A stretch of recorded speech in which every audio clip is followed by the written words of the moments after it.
Assalamualaikum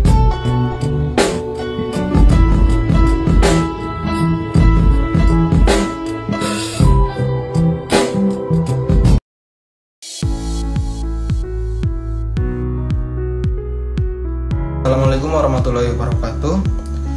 Pengertian tabungan. Menurut Kamus Besar Bahasa Indonesia, pengertian tabungan adalah tempat menabung uang, celengan atau uang yang disimpan di bank yang pengambilannya hanya dapat dilakukan menurut syarat-syarat tertentu. Adapun yang dimaksud dengan tabungan syariah adalah tabungan yang dijalankan berdasarkan prinsip-prinsip syariah. Dalam hal ini, Dewan Syariah Nasional telah mengeluarkan fatwa yang menyatakan bahwa tabungan yang dibenarkan adalah tabungan yang berdasarkan prinsip wadiah dan mudharabah. Manfaat tabungan. Adapun beberapa keuntungan dari tabungan adalah yang pertama yaitu hemat. Dengan menabung di bank, seseorang akan terlatih dan terbiasa menyisihkan uang untuk menabung ketimbang untuk membeli barang-barang yang tidak produktif. Yang kedua, praktis dan efisien. Yang ketiga, aman.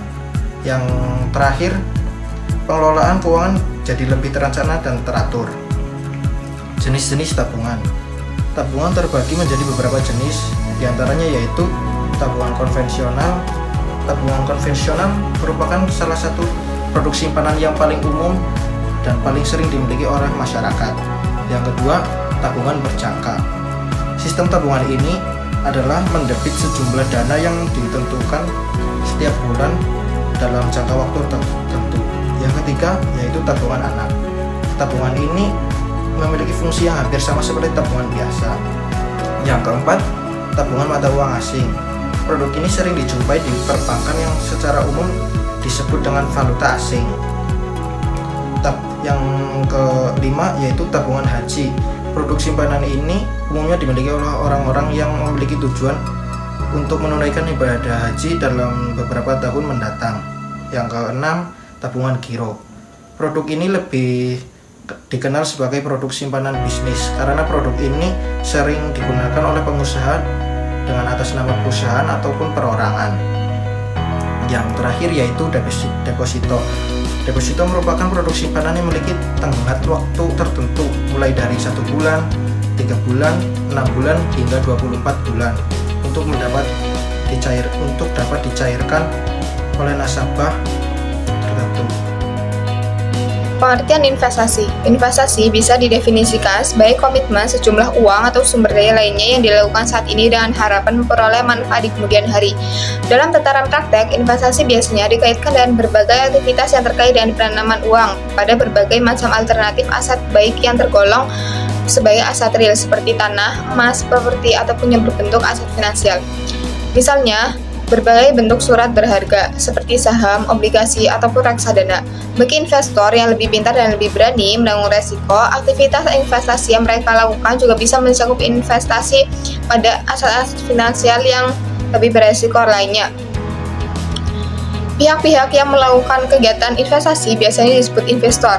Investor pada umumnya bisa digolongkan menjadi dua, yaitu investor individual dan investor institusional.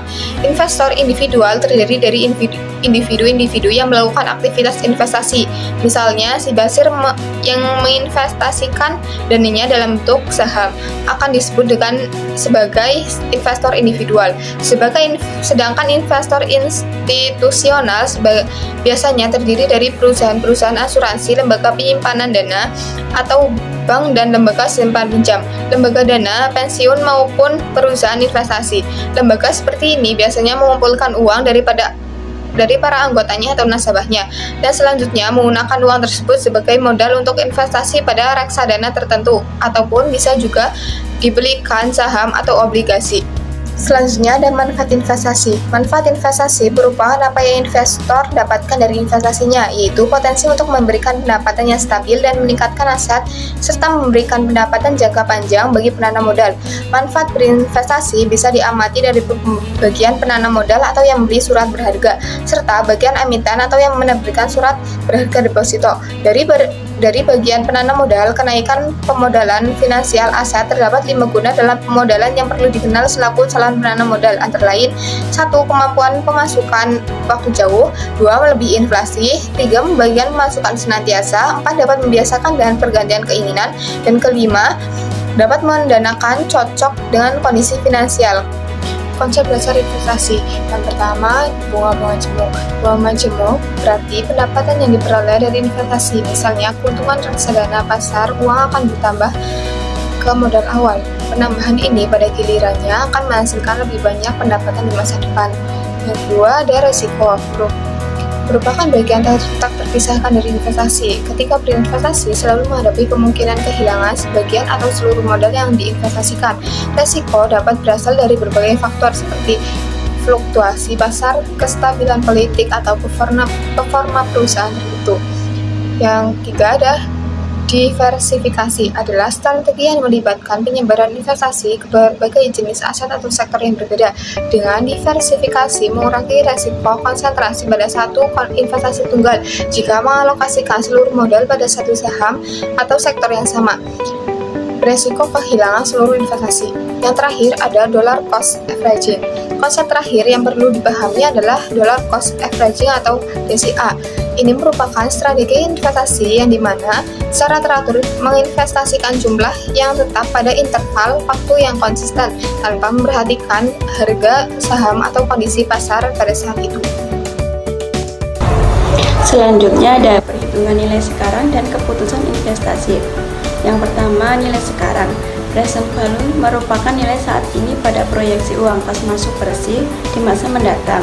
Uang kas masuk bersih di masa mendatang adalah proyeksi hasil investasi. Suatu keputusan investasi membutuhkan dana yang cukup besar untuk ditanamkan pada proyek tersebut. Dana investasi tersebut akan kembali melalui penerimaan berupa keuntungan di masa yang akan datang. Untuk menilai layak tidaknya suatu keputusan investasi, maka dana investasi harus bisa ditutup dengan penerimaan bersih yang sudah di-present value-kan. Selisih antara nilai sekarang dari penerimaan dengan nilai sekarang investasi disebut sebagai net present value. Kemudian ada keputusan investasi. Investasi adalah mengorbankan aset yang dimiliki sekarang untuk mendapatkan aset pada masa yang akan datang dengan jumlah yang lebih besar. Niels dalam Subakti menyatakan bahwa perusahaan adalah kombinasi antara nilai aktiva real dengan pilihan investasi di masa yang akan datang. Pilihan investasi merupakan suatu kesempatan untuk berkembang, namun seringkali perusahaan tidak selalu dapat melaksanakan semua kesempatan investasi di masa mendatang.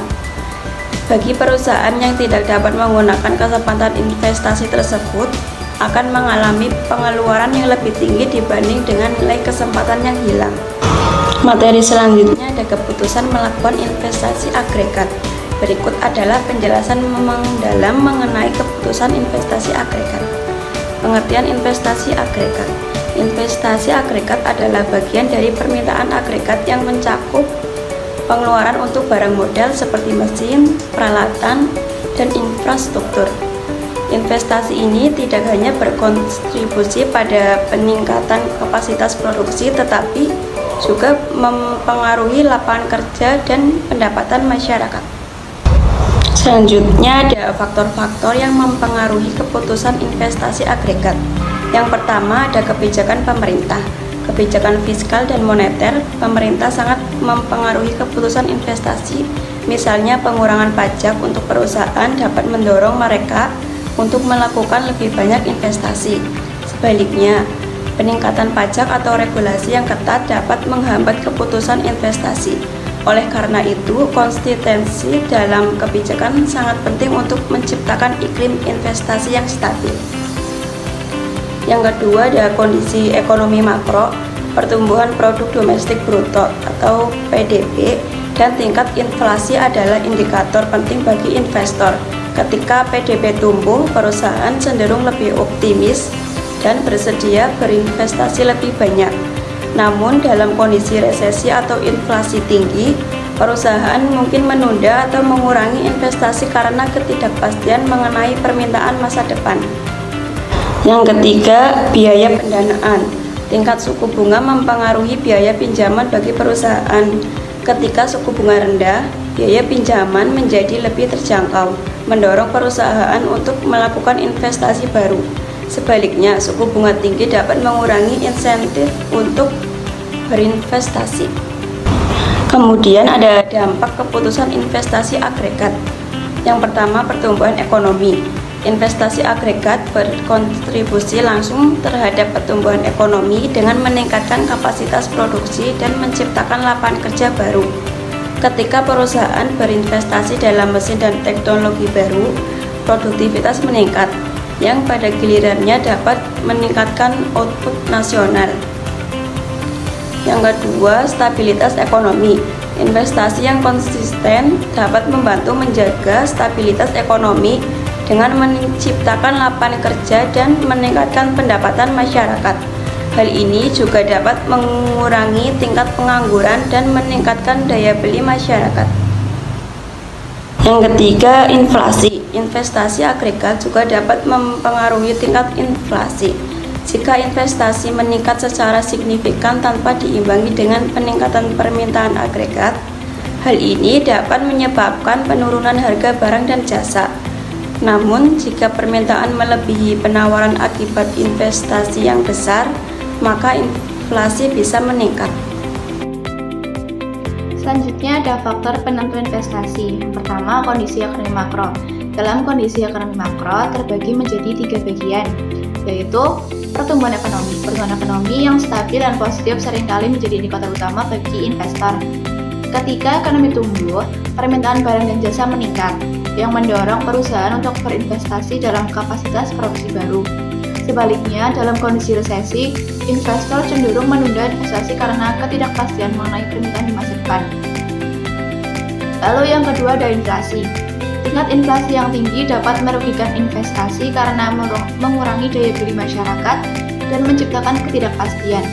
Investor lebih suka berinvestasi di negara dengan inflasi yang rendah dan stabil, karena ini memberikan lingkungan yang lebih dapat diprediksi untuk perencanaan bisnis. Lalu yang ketiga ada suku bunga. Suku bunga mempengaruhi biaya pinjaman dan pengembalian investasi. Ketika suku bunga rendah, biaya pinjaman menjadi lebih terjangkau, mendorong perusahaan untuk berinvestasi lebih banyak. Sebaliknya, jika suku bunga tinggi, dapat mengurangi insentif untuk berinvestasi.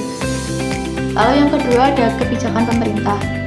Dalam kebijakan pemerintah terbagi menjadi 2 bagian. Yang pertama, kebijakan fiskal dan moneter. Kebijakan pemerintah dalam hal pajak, subsidi, dan regulasi dapat mempengaruhi keputusan investasi secara signifikan. Kebijakan yang mendukung seperti pengurangan pajak atau insentif investasi dapat menarik lebih banyak modal ke dalam perekonomian. Sebaliknya, kebijakan yang tidak stabil atau beresiko dapat membuat investor ragu-ragu. Lalu yang kedua adalah stabilitas politik. Stabilitas politik merupakan faktor krusial dalam menarik investasi. Ketidakpastian politik atau konflik dapat membuat investor menarik modal mereka atau menunda keputusan investasi. Negara dengan stabilitas politik cenderung lebih menarik bagi investor asing. Lalu yang ketiga ada faktor sosial dan demografi. Dalam faktor ini terbagi menjadi 2 bagian. Yang pertama, pendapatan per kapita. Pendapatan per kapita memberikan gambaran tentang daya beli masyarakat di suatu negara. Semakin tinggi pendapatan per kapita, semakin besar potensi pasar untuk produk dan layanan, yang ada gilirannya menarik lebih banyak investasi. Lalu yang kedua ada demografi. Struktur demografi juga mempengaruhi keputusan investasi. Negara dengan populasi muda dan produktif seringkali dianggap lebih menarik karena potensi pertumbuhan tenaga kerja dan pasar konsumen di masa depan. Lalu faktor yang keempat ada tren pasar. Perubahan tren pasar dapat mempengaruhi keputusan investasi secara signifikan. Investor harus memperhatikan tren yang sedang berkembang di industri tertentu, seperti teknologi atau kesehatan, karena tren ini bisa menjadi peluang besar untuk pertumbuhan. Lalu yang kelima ada ketersediaan sumber daya alam. Ketersediaan sumber daya alam juga dapat menjadi pertimbangan penting bagi investor, terutama di sektor-sektor seperti pertambangan dan energi. Negara dengan kekayaan. Lalu yang keenam ada tenaga kerja. Kualitas tenaga kerja juga merupakan faktor penentu penting dalam keputusan investasi. Keterampilan dan pendidikan tenaga kerja akan memengaruhi produktivitas perusahaan serta biaya tenaga kerja itu sendiri. Lalu yang terakhir ada akses terhadap modal. Akses terhadap sumber pembiayaan juga menjadi faktor kunci dalam keputusan investasi. Perusahaan yang memiliki akses mudah ke modal cenderung lebih aktif dalam melakukan investasi dibandingkan dengan perusahaan yang mengalami kesulitan dalam mendapatkan pembiayaan.